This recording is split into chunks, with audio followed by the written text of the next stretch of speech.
Hello. The Divine Code reading for December 12th, pages 375 and 376. We are in the chapter Details and Examples of the Prohibition of Murder. Continuing in topic 1.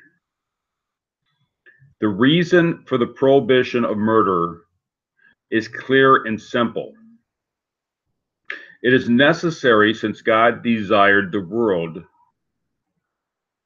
that He created to be inhabited and settled, and not desolate, destroyed and desolate.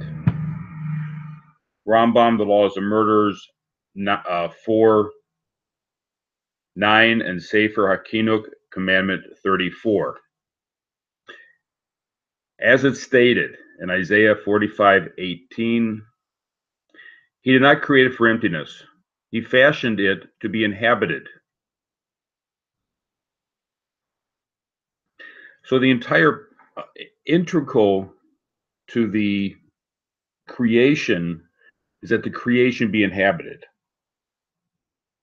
That there be people in creation doing the things that God wants there to be people in creation. That's a necessary, it is a necessary element to God's desire, is that there be people doing things in creation.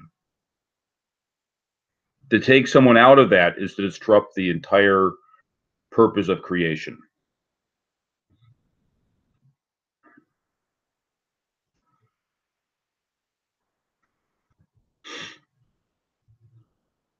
Also, no person should presume that he has mastery over others to be able to take their lives or injure them according to his own will or desires. Rather, a person should recognize that they are a master and creator of everything. There is a master and creator of everything. So the person does not have the control to do things of this nature. This also would go into other areas of the no-hide laws. A person cannot decide what they want to do. They cannot decide to steal or cannot decide to blaspheme. That's not in the rules. The rules are clear. There's certain things a person should not do, and there's certain things a person should do through the laws of Dinam. But that's because there is a creator above who is the master of the universe, who's the one making the rules.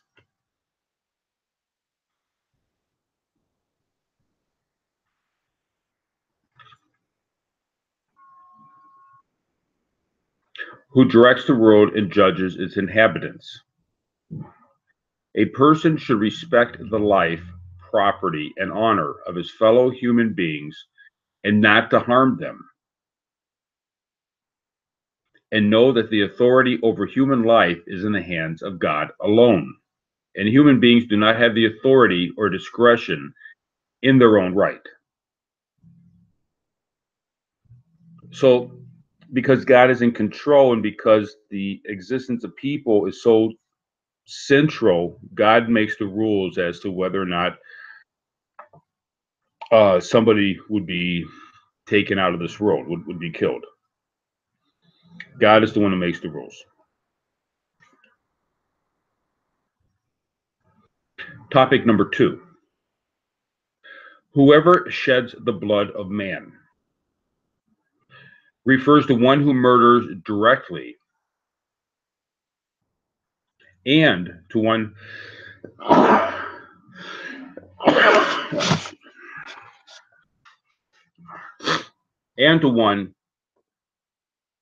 who murders indirectly.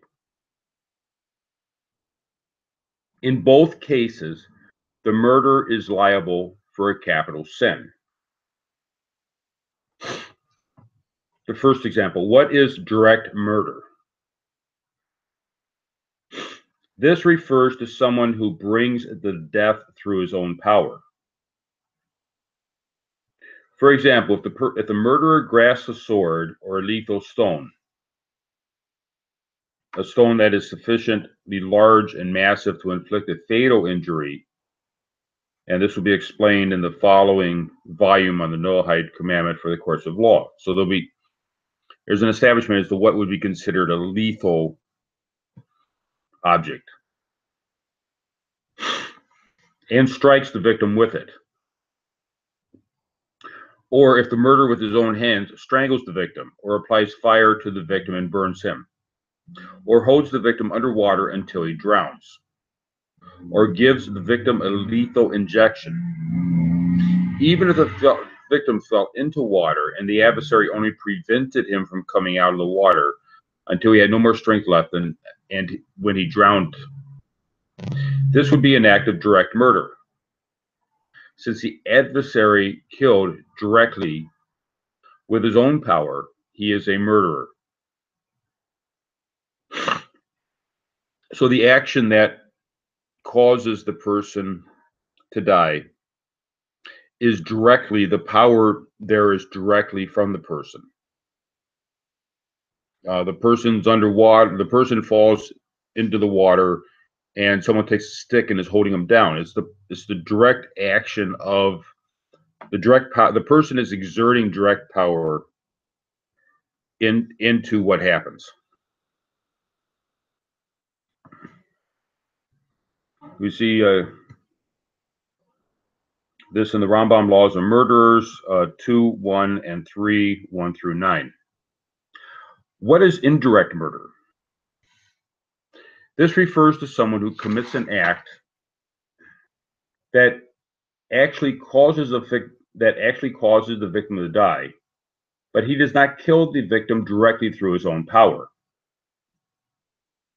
For example, if a person tied up a victim and left him to be killed by a lion or other injurious animals, or he tied up the victim and left him to starve to death. See the Rambam, the Laws of Kings 9:4. Or he tied up the victim and left him in a place where he would ultimately become so hot or cold that the victim would die. Or he put the victim in a container that would cause suffocation, and all similar things. So the person is doing an action that will lead to the victim's death. He's not actually causing, he's not providing the direct power. He is simply creating a situation where the person is bound to die. That would be considered indirect murder.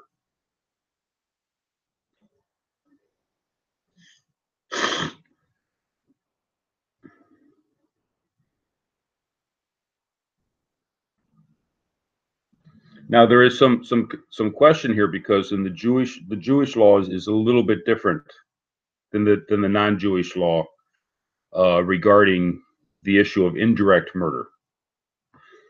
And footnote number 12. See Rambam, Laws of Murderers 3:10, that a Jew who kills indirectly is exempt from capital punishment by the Jewish court, but he is still considered a murderer and liable for punishment by the hand of heaven.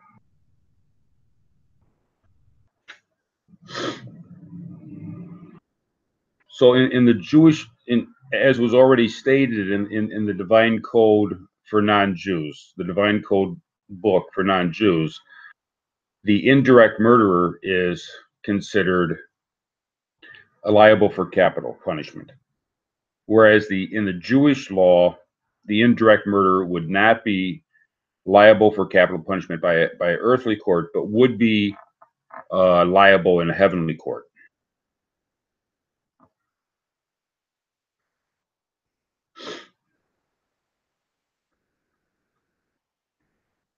An application of this law appears in the Laws of Murderers 4:6, that if 10 Jews each strike a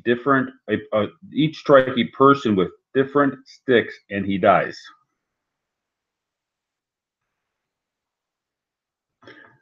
But no one of them had sufficient power to kill on his own by his action.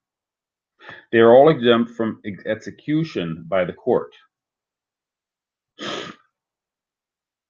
So the person did, in this case, the Jewish people, the group of Jews did not kill the person directly because their individual action did not kill the person.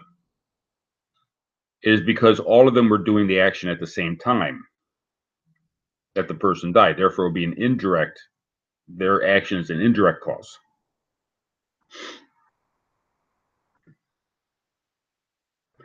The prohibition of murder for Jews is based on Leviticus 24:17.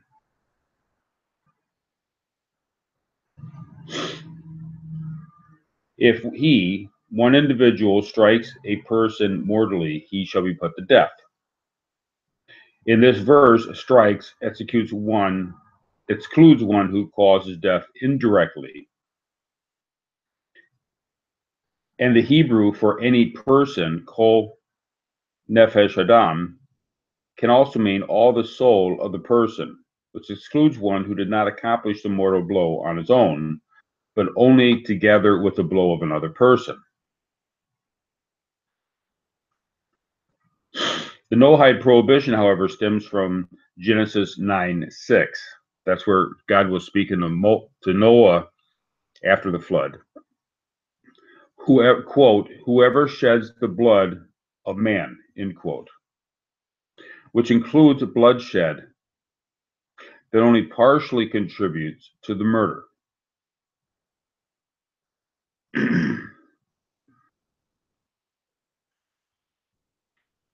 So we're learning the non-Jewish law concerning the prohibition against murder is learned out from Genesis chapter 9, which would include indirect murder, and then goes on to say that by man that person will be punished would imply that it's a capital sin punishable by an earthly court.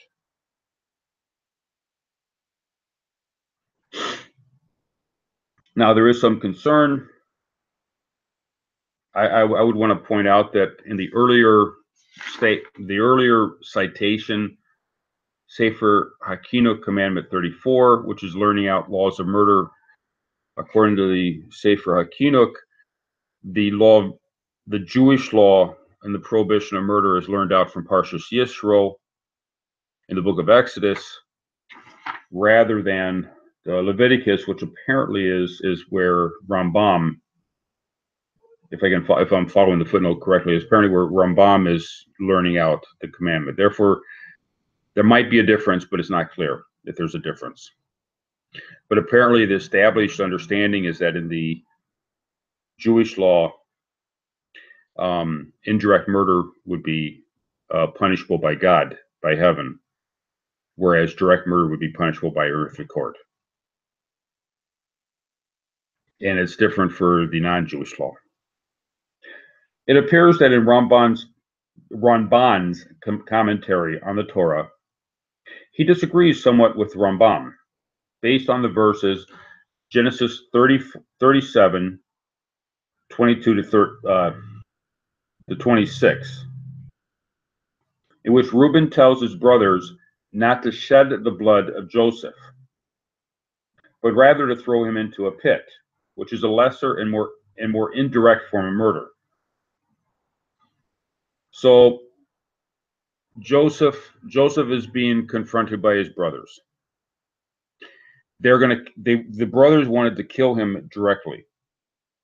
Reuben convinces them to throw him into a pit, even though the pit would be filled with snakes and scorpions, and therefore would indirectly kill. Their action would indirectly kill, and it would be a lesser form of murder. It would still be murder, but it would be a lesser form, according to Reuben. Judah tells them that this is also considered murder. Ramban interprets that's in Genesis 37:26, where Judah says that. Rambam interprets there that although causing indirect death is considered murder for Gentiles. It carries a lesser form of punishment than execution by the court of law, similar to the Torah law for a Jew. So Ramban is learning from the example, and he also mentions the killing of Uriah the Hittite by King David. King David killed Uriah by the sword of the Ammonites, meaning that it was an indirect murder. In that case, King David is confronted by the judgment of heaven. He's not executable by an earthly court, but he's being held accountable in the judgment of heaven for the death of Uriah the Hittite. And that's what the Ramban is bringing in here, saying that was Judah's argument, was that it would still be considered murder, even though it's a lesser form. The brothers would still be liable would still be considered murderers.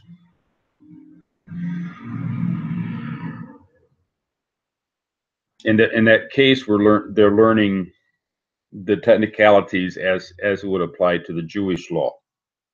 So there's still I would suggest that there's still an open question about how this applies to the Noahide law.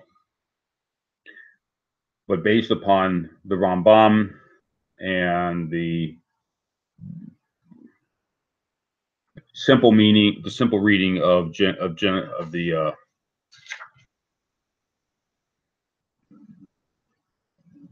Genesis 9:6, is that the indirect murder would also be liability in a Noahide court. Thank you.